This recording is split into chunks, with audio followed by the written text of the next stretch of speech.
Well, hello there. How's it going, guys? We are, of course, going to be streaming some Sovereignty today, so that should be fun. And I guess this was the user choice here, so I can't wait to see how this goes. How's it going, Audie? How's it going, Lanzer? Well, hello there. How's Ghostly it going, guys? Looks as well.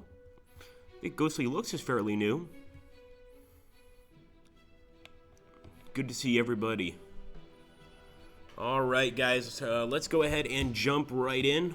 We're going to be playing, of course, some Sovereignty today.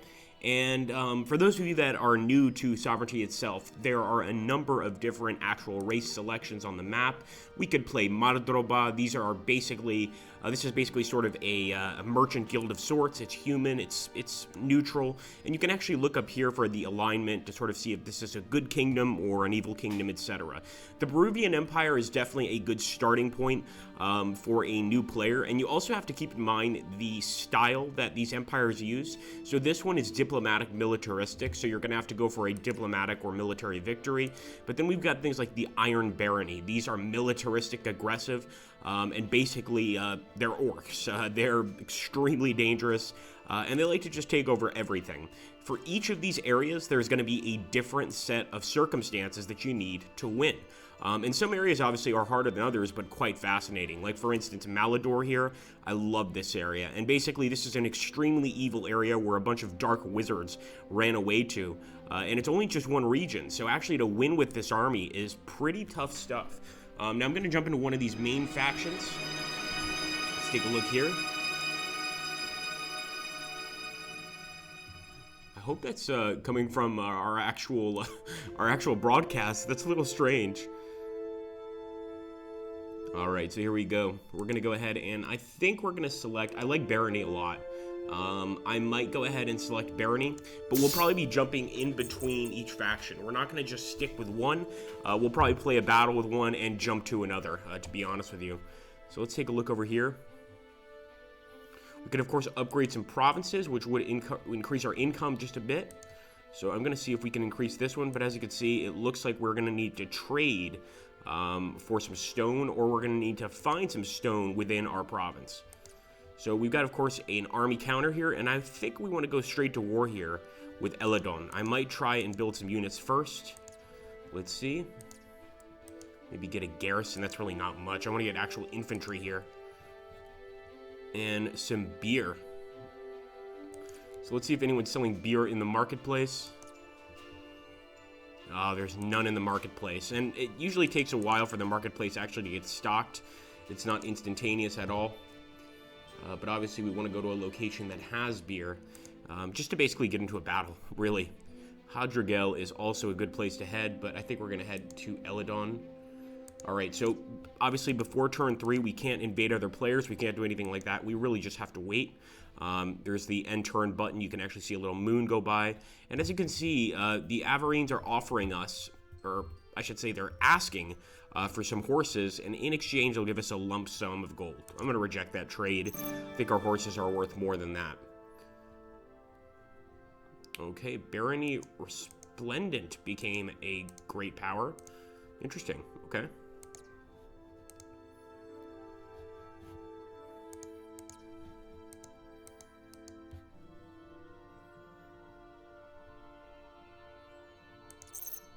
So right now, yeah, we just have one army. Our army list shows 14 units. Pretty decent sized. It could be bigger, of course, but, you know, we'll accept it for now. I want to see my active spells as well, and we can actually go ahead and get some new spells. We also have to take a look at the terrain we're in, especially the terrain our army is in. A lot of them have, you know, either positive or negative revolt chances, and a lot of them have positive or negative stats, which can be added to your empire. In this case, I think we're in an okay spot. I would like to get this army a bit larger, but I'm not sure that's going to be able to happen because we're going to have to trade with one of these great powers, and quite frankly, I'm not too interested in trading with them. Let's take a look here. Look at somebody that has a good view of us. Most people, as you can see, have a negative view of us. They're not exactly happy at the size of our kingdom. Let's go to the Galeni, and they just have iron, salt, and stone. Let's see, what about the Peruvians? No. And usually it takes about 2 turns from what I've seen for the actual trade to come in. Let's try to get a trade offer here. So I'm going to go ahead and see if we could just give a lump sum here. Let's give like 400 or 300 even. And I am going to ask for a beer per turn. Maybe a beer per turn is a bit much, but let's try. This offers an insult to us. Yeah, I don't blame him. That was a pretty bad offer. Fair enough. Fair enough. The guy knows how to trade. Let's take a look over here.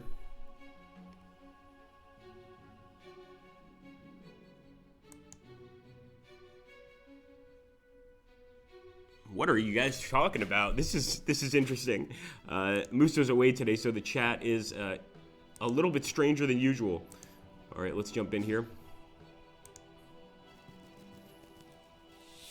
So a lot of movement there from the other empires, and a hero rallies to our banner. A hero wishes to join our armies, and he's an adventurer. All of our disordered units are no longer disordered. For every objective you currently own, all your units heal 5 life. So this is actually pretty cool. It increases life, and it also increases movement if we have an artifact. Let's see, heroes are not units themselves, but are attached to existing armies. So they're basically generals that you can attach to a specific army. As you can see right here, this leader is in the army already, which is pretty neat. So I'm going to go ahead and head into Eladon. It's going to take a while to get there, but we'll get there sooner or later. Maybe one more turn. Oh, wow. The Baruvian Empire declared war on us before we could even start, guys. The Galeni's legitimacy. An interesting development in the south and east. Galeni, recently formed from a band of upstarts and adventurers, have gained some noteworthy mention. Knightly orders have risen. If the trend continues, their strategy may succeed in gaining attention of the Valagorn Palatinate. It is too soon to breathe the word legitimacy, but noteworthy mention is in the wind. So this is creepy stuff, namely because the Baruvian Empire has declared war on us. They have a huge empire here, so I'm going to go ahead and try to get over there. But obviously this changes everything. You know, we definitely need to first of all get that beer, and I think we can probably get it from one of these areas in the Baruvian Empire, but we're definitely going to go ahead and attack. We're going to charge over. I think we have no choice, really. Move in. All right, so we've occupied an enemy province. Every turn that we continue to occupy this province will reduce its economy. Right now, let's take a look. So it's actually at 5. It's a pretty strong economy. We would have to stay here 5 turns to take control of this area, and that's definitely easier said than done. So I'm hoping actually that an enemy army will face us. Remember, what I want to do in this stream is basically just do a lot of battles. So we'll probably switch out and try a few different armies to see what happens. Okay, now we're a minor power. That's unacceptable. Let's charge.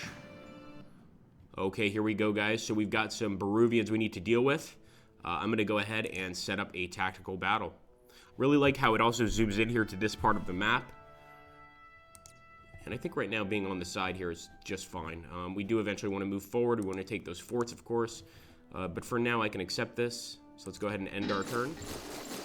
Okay, there we go. We're already seeing some of the Baruvian Empire. We want to be careful. And of course, another thing that's pretty important in this game is you want to keep your units close together. You can actually do tremendous damage when these guys are close together, but when they're separated, they can actually affect you negatively. I also want to move one of our infantry units up.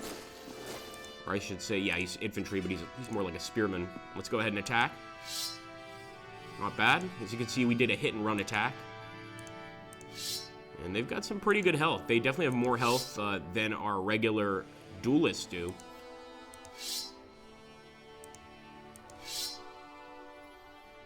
All right, let's bring forward the ranged attack unit. So this light horse can actually go ahead and fire. We can also charge, and that's what I'm going to try. Probably not the best idea with a ranged attack unit, as you can see. What about this guy? Let's charge. Yes, that's a little bit better, but once again, they were able to hold the charge, and that makes sense. These are royal pikes. They're not just your regular garrison unit. They're actually pretty decent. Be right back, guys.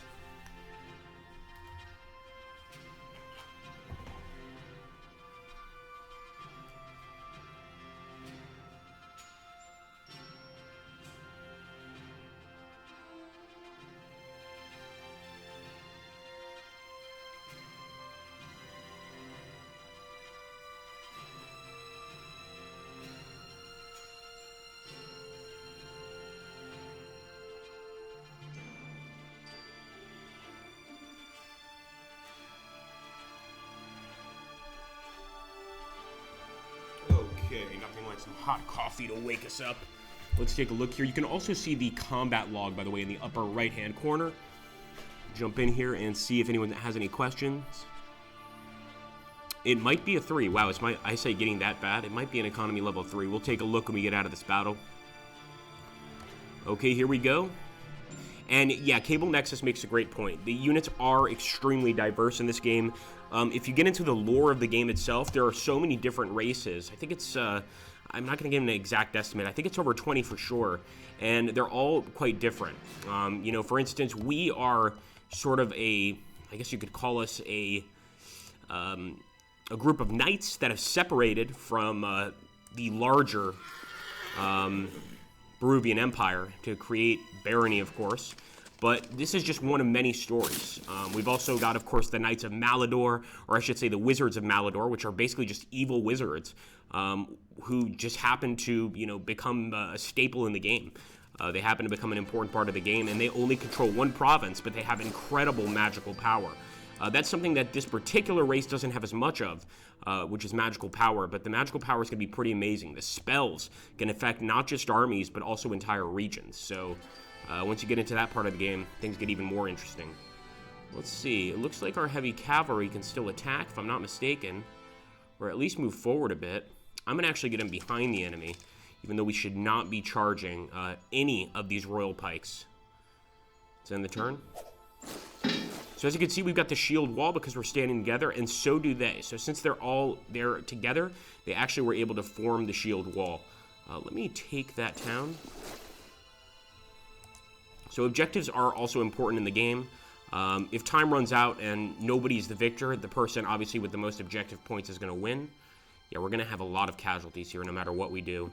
And part of that is because they're so well defended. Let's go for it, though.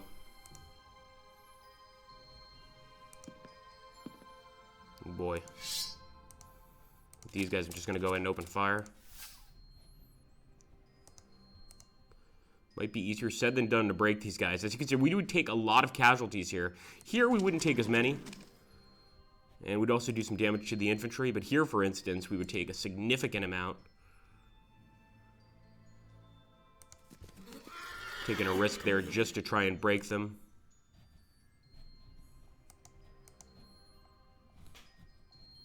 Boy, there's a lot of these Peruvians, guys. I'm not sure if we can win the fight. We'll have to wait and see. Let's take a look here at the chat. 56 viewers. Good to see everyone.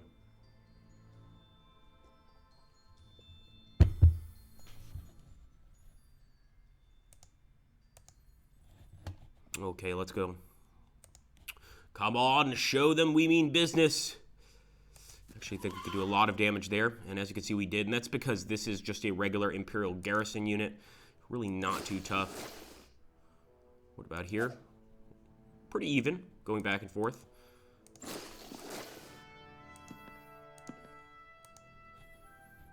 I wish we did have a few more men, but we'll have to live with what we've got.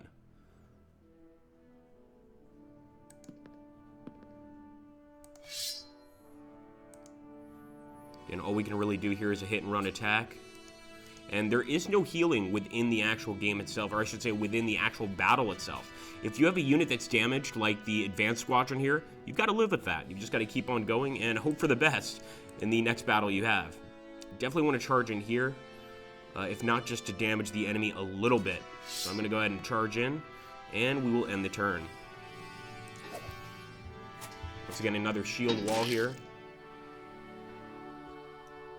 And they actually destroyed our Bahrainian cavalry, which is a big problem. We can still wipe these guys out, though. Let's do that. They're shaken, so obviously when they're shaken, they're not going to fight as well. They're a bit scared. I'm going to attack again. Now they're broken. Now they have no chance. I'm almost tempted to send in our Advanced Squadron, but I know that's probably not going to be the best idea. So I'll just go ahead and fire again and try to move these guys in. And also removing them from this group should make this group a bit weaker. Then again, they are still parallel to one another, so they might still get the benefits. Let's flank them, hit and run tactics. With some of these units, we're just going to have to be aggressive. There's no other way to put it. What's this? 20. 18, they're broken. Disordered.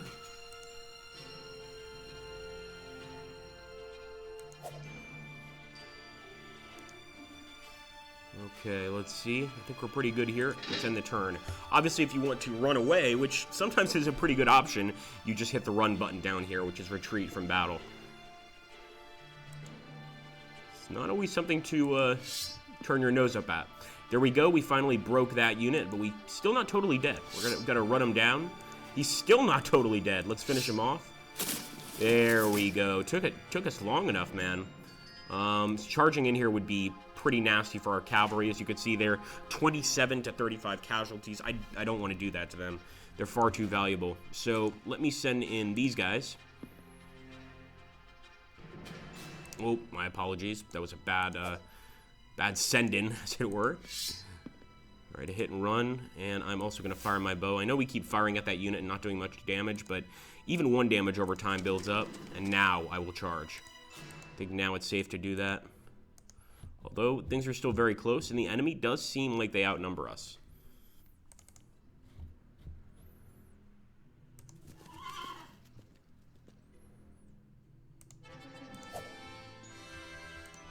Now that they're alone, you can see they're completely easy to take down.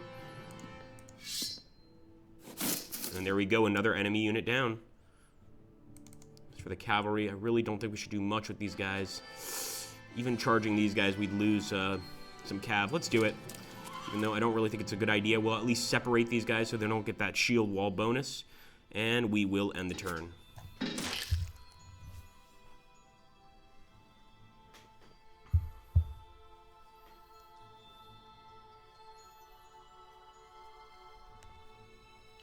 Let's see.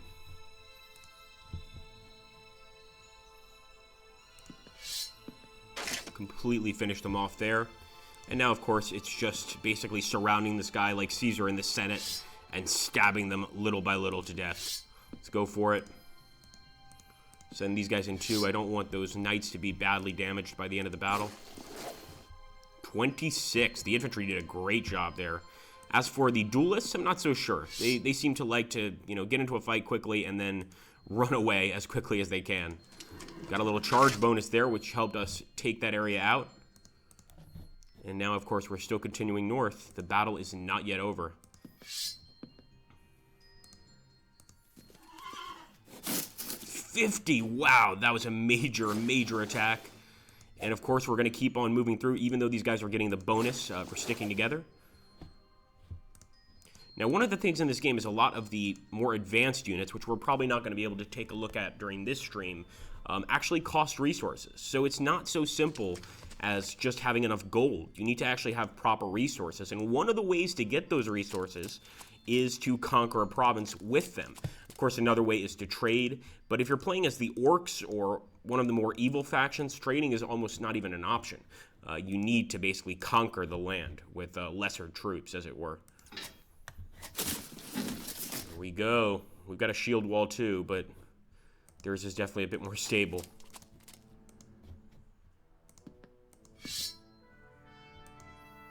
And we have to use hit and run tactics here, unfortunately.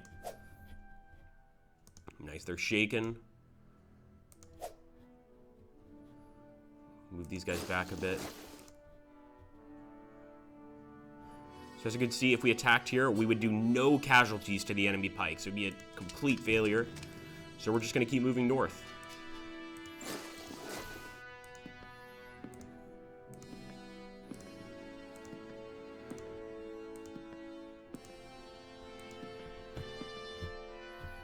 Okay, let's end the turn.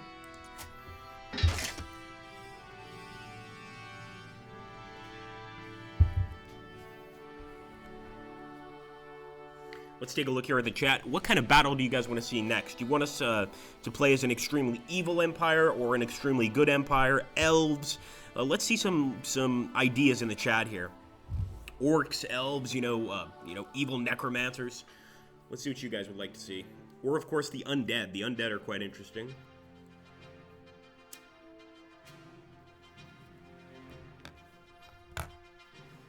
Everybody loves the undead. Yeah, there we go. Kendra's already asking for Malodor. Tragedy is asking for the orcs. Both good choices. Undead, that would be Malodor. Or there's actually other undead. We have an undead knight faction, which is also a possibility. They can raise zombies for free. That is true. Yeah, we might take a look at Malodor next. I think it's a good idea, and I will say this: it's not.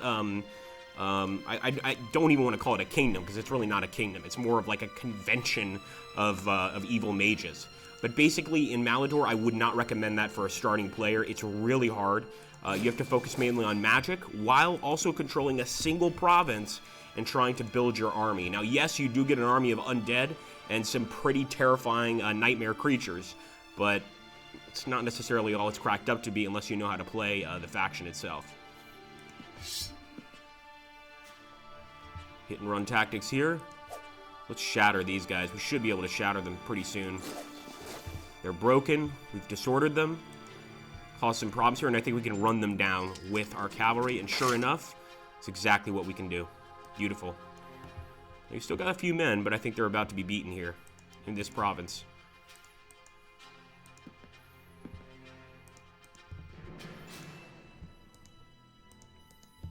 So actually the tile-based fight sequence is one of my favorite parts of the game itself. I'm not sure if you guys remember older games with this sort of fighting sequence, but for me, it's just always really cool. Reminds me of Westnoth a bit. Let's go ahead and attack here. Charge! Charge again. Man, you guys are not very good at charging.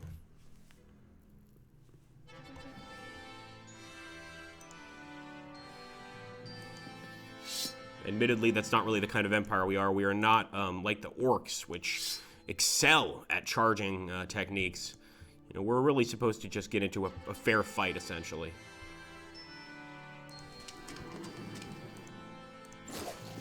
Oh boy, just wiped out one of our units. Although I blame ourselves mostly. And yes, we're definitely losing more men than them, but we also have more units than they do. A lot of the units, though, are duelists, and these guys don't seem to really like to put in much of a fight. There we go, guys. The enemy has retreated, so they didn't even stick around to fight. And we can actually continue to fight them and try to wipe them out, which is exactly what I'm going to do. Even at the possibility of losing quite a lot of men. Gotta show we mean business.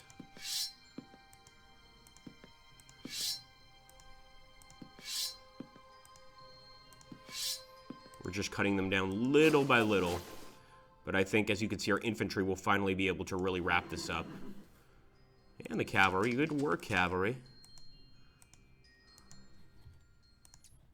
Okay, there we go, guys. So, we got a victory. Of course, the enemy retreats now. And we try to hold this province. No, that's definitely a 3.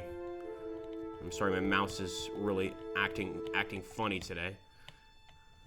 No, you're right. That's a 5. No, that's a 3. Yeah, it is a 3. It looked like a 5 to me. If that part was kind of filled in a bit. And if we hold this area for 3 turns, then of course we get to hold the province. In this case, though, we are going to head back to the main menu to try Malodor.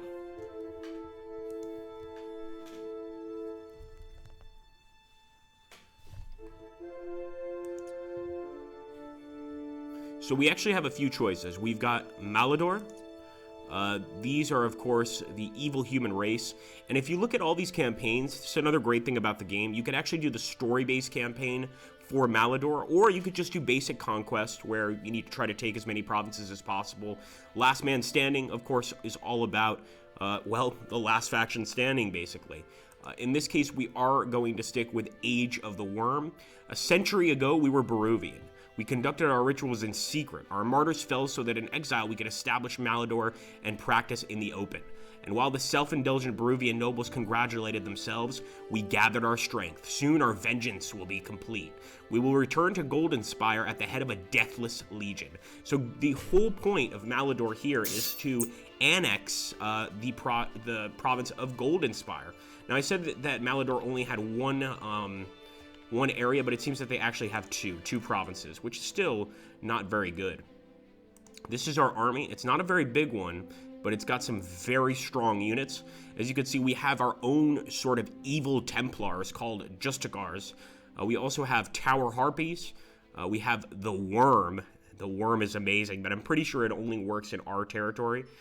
We've got cultists, which are pretty easy to make, and of course they are worshiping our inquisitors, our mages. We've got inquisitors. We've got the headhunter. This unit is brutally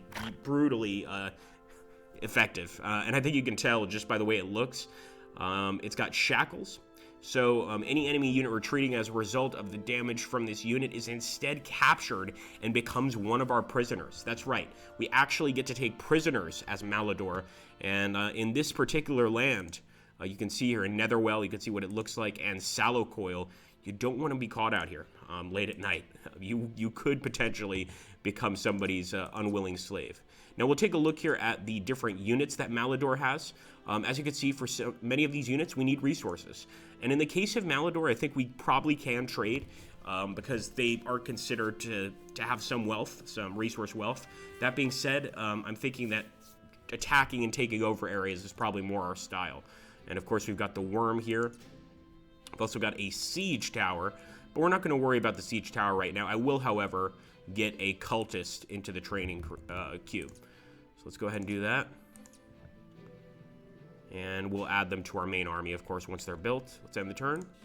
Remember, there's still that 3-turn waiting period. That's not going to change. Okay, Harvest Fair. And we have some units ready. So at this point, let's go ahead and drop them into the army. The more the merrier, as I say. Now, as Malodor, spells are going to be very, very important for us. So we're in the spell tree right now. One of the first spells is Gossamer Wings, which allows us to give a unit a flying ability. Pretty useful. And another one is Despair, which grips invaders in your land. All units in one enemy army receive -1 initiative and -3 discipline. I really like this one, and obviously it proves that in the land of Malodor, you have to be very, very careful. Now, we could, of course, assign some points here to our spell tree, so we are going to assign a little bit, and eventually we should be getting even more spells. Somebody earlier mentioned being able to raise the dead. There is that. We can also cause plagues, and really just disrupt regions, disrupt entire empires with this spell tree. For now, of course, we're focused mostly on the units, though, and hopefully on maybe some trade agreements at some point. But for now, we're just going to stick with our main army. A hero rallies to our banner, a necromancer. We can target one standard or mercenary unit you control, and one standard or mercenary unit your enemy controls. These units may not have medals, destroy them both. So it's a perfect trade-off here to be able to destroy one of our units in exchange for destroying an enemy unit. And of course, he's going to join our main army here. Now, we could go north, which I think is probably what we're going to do, and we're going to have to deal with Latvia, which I believe is the land of the Wood Elves. Could be wrong on that. Let's see what we can do over here in terms of diplomacy. Well, actually, I don't even know what we need. We need to go take a look. Let's take a look here at the chat. Hey, Van Bishop, how you doing, man? Yeah, I actually agree with T-1. The battlefield does look kind of similar to Panzer Corps Battlefield. I really like the sort of hex-based battles. Personally, for me, especially being a sort of an old-school gamer, that's what appeals to me the most. Okay. About to see Malodor in action. Galeni has declared war on us. That was quick. We're going to let them come to us.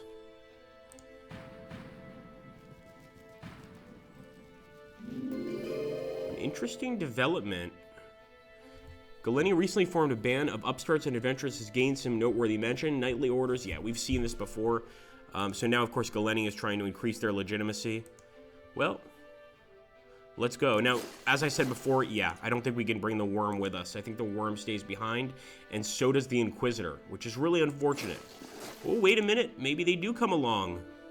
Hey, that's cool. Okay, let's end the turn.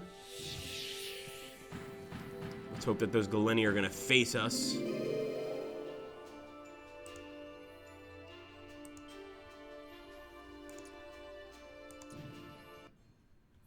Okay, here we go, guys. There's actually not much in terms of Galeni defenses here. They probably shouldn't have started that war. So we're going to try to move forward and use these units. I primarily want to try and see if we can get the headhunter to kill one of the enemy units, because I want to see if it will join our army, or if it simply, you know, becomes a slave in some other way. Oh boy, they started pretty aggressive, man.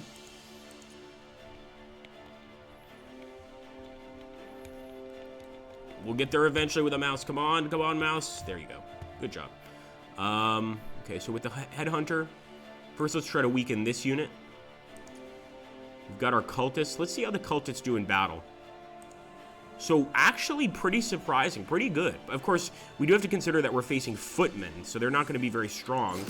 But look at that. Of course, charging with our Justicars will do a lot of damage. But I want to see what the headhunters do. Broken. Oh, so close. Now, this unit has a ranged attack, and it's got an interesting ranged attack. This is a necromancer, so he's not firing arrows. He's actually firing spells. Let's go ahead and fire here at the enemy. And you can see that sort of black cloud surround him. Oh, we're definitely taking over this area. We'll send in the Tower Harpies.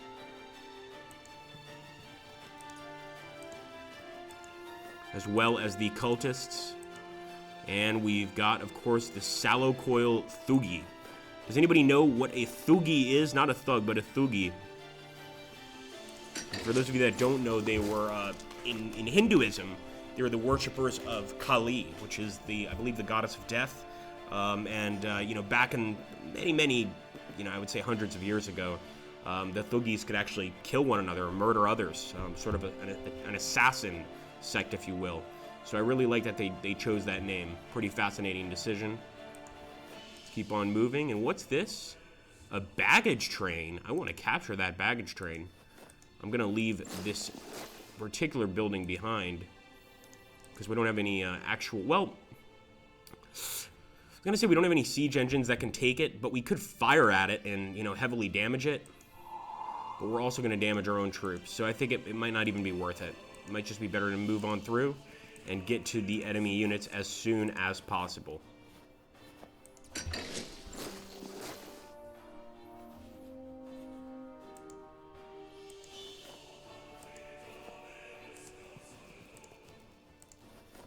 The dark flag of Malodor already hangs over one of their cities.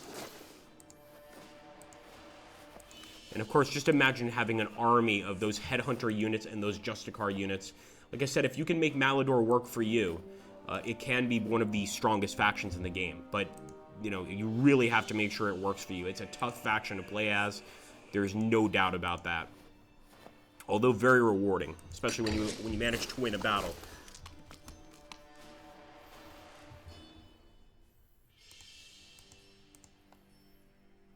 All right, let's send in the Thugis here.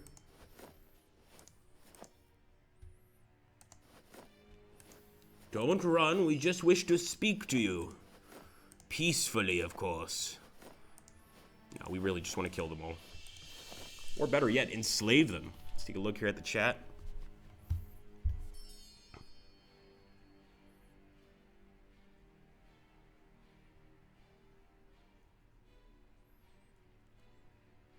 Kendra says, I was using headhunters to capture prisoners, then sacrificed them and made economic boost to my lands. Yeah, well done. And yes, sacrifice is definitely part of Malodor.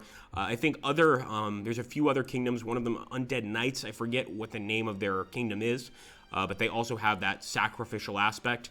But Malodor really goes above and beyond with that, for sure. You know, you can make blood sacrifices to do spells. You know, one of the spells being the plague spell, of course, which is really, really useful. Send in these harpies.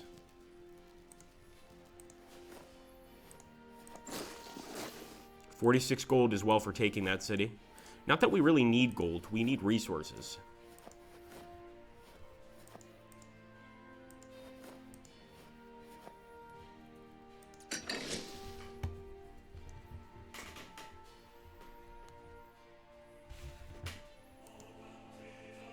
All right, I'm gonna, ooh, yeah, look at that. We would actually hit them for 60 to 68 with absolutely no damage to ourselves, and that's the Tower Harpy doing that attack. Boom. Headhunter, I believe that now becomes part, well, one of our prisoners, if I'm not mistaken.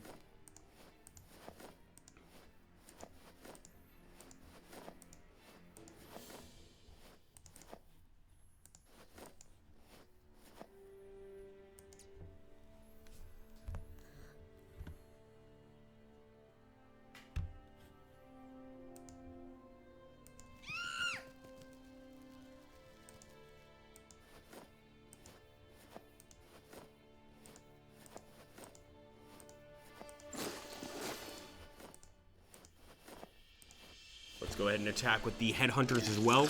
As you can see, we would take very little damage, 3 or 4 damage to defeat them. So I really want to capture these guys with my headhunters.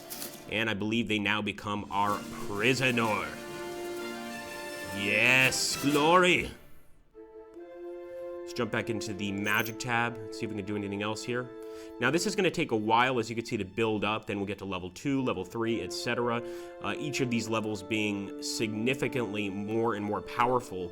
For instance, the Astral Gate ability allows you to actually go ahead and teleport your army to any province you own on the map. That can be really, really useful, especially if you have to get into a place quickly. We've got the Acid Rain. A black rain pours upon a forested province, causing income to be reduced by 100. Now, keep in mind, this has to be a forested province, so that's one of the negatives of that particular spell. You do need to be in, like, Latvia or Riesenthal for it to work. I don't think it's going to work for us here too much. That being said, let's go ahead and take a look here at the builds.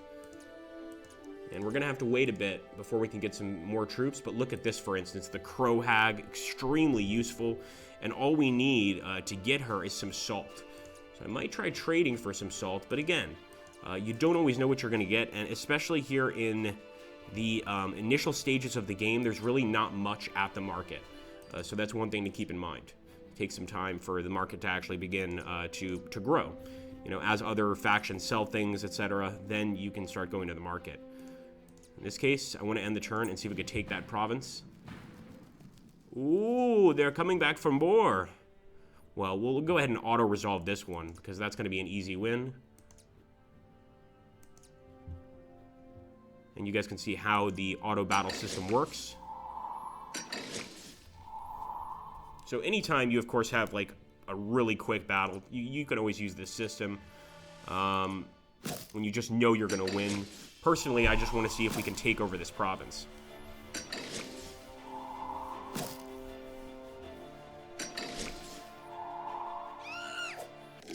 Good work, boys. Okay, the Baruvian Empire has declared war. Now, actually, Kragenwaste is trying to buy some alchemy from us. We don't really want that. Let's do a counteroffer. Let's see what they have. I think we need iron, but I can't be 100% sure. I'm going to go ahead and see if they'll give it to us. Some gems, we'll take that too.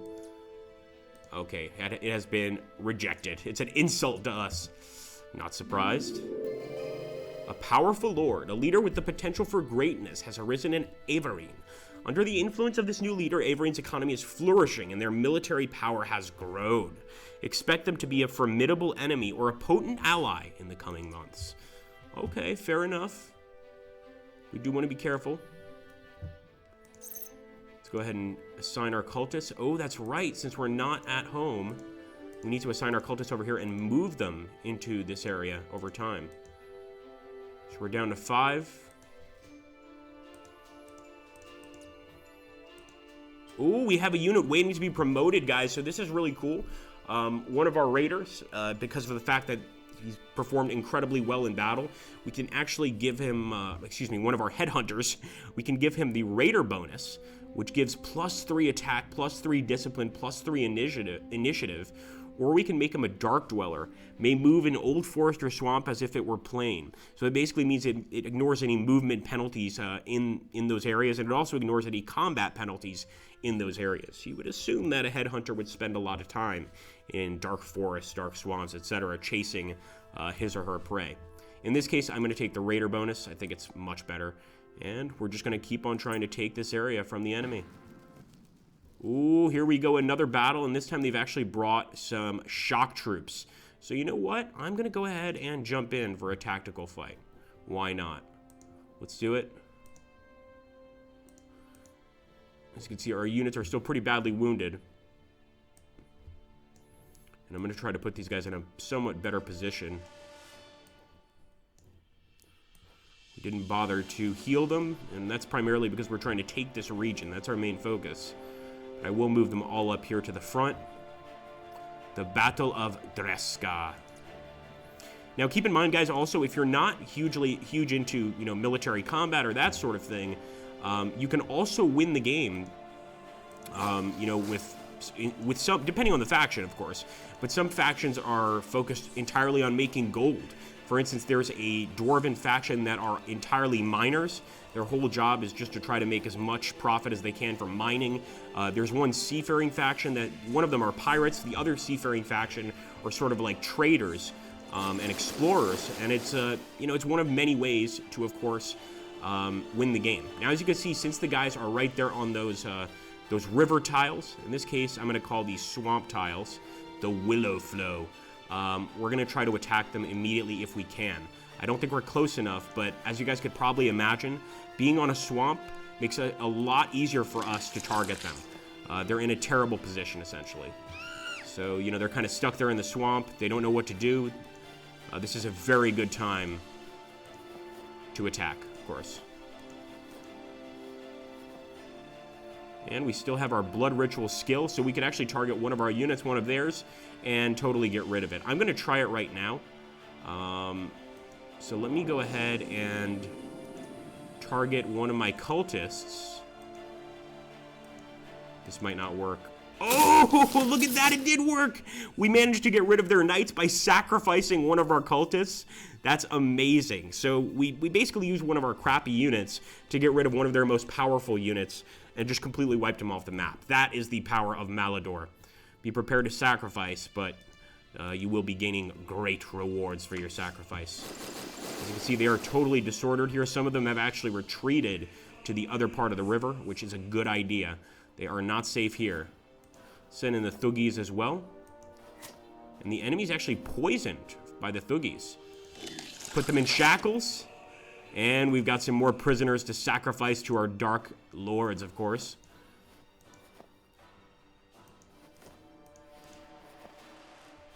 Not going into the water, but I'll stay here for now. I might attack with the harpies, actually. Nice. He's not dead yet.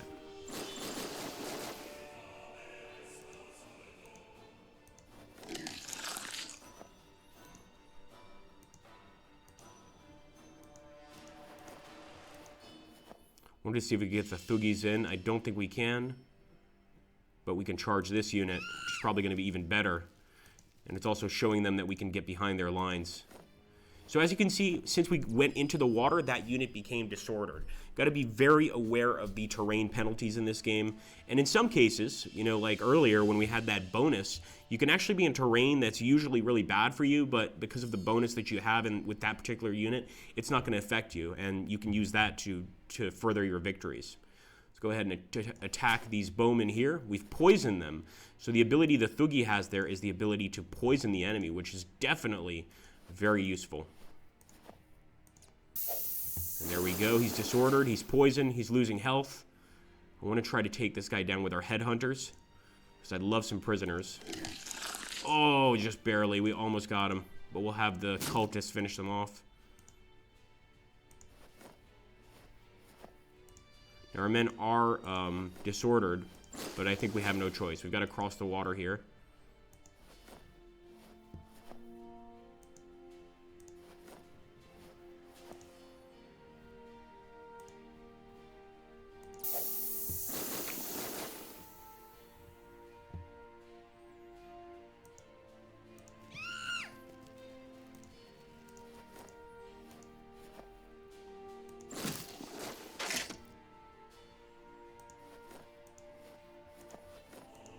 You're doing a pretty good job at trying to escape here.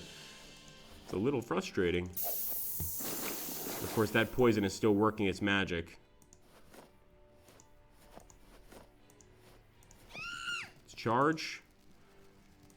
Should be able to attack with our cultists now. Maybe we have to wait a turn or two. But of course now, since we're the ones crossing the river here, we're disordered. But we've got to chase these guys.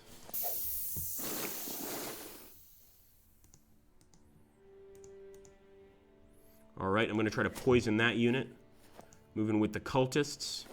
We should be able to round up any stragglers, and there we go. Completely slaughtered them with our tower harpies.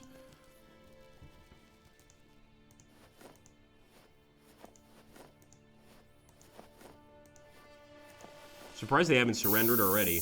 There we go. Enemy retreated. And now we can either try to run him down, or we can let him retreat and get away. That wouldn't be very nice, so let's go ahead and run him down. We'll also use our mage's spell here to try and break him. He might be able to escape, believe it or not. It's up to the Thuggies, and we got him. Good work, boys. There we go, guys. So another victory for Malodor. Alright, guys, well, we are getting towards the end of this stream. Of course, we will have some more streams this coming week. But as for the user stream, I hope you guys enjoyed it. Yeah, Sovereignty is a great game to pick up, and like I said, you've got so many options here. The promotions are another system I absolutely love here. In this case, I'm going to give the fearsome trait to my harpies, but there's just so many options depending on what kind of civilization you want to play as. So you can be an extremely good civilization of knights, or you could even be, and this is what I wanted to show you guys, is Palomor.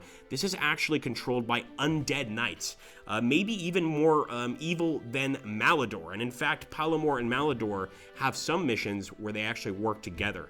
They're both extremely evil. And then you've got places like the Iron Barony over here in the east, where if you want to play a really aggressive orc race, you could always jump over here and have a bunch of fun.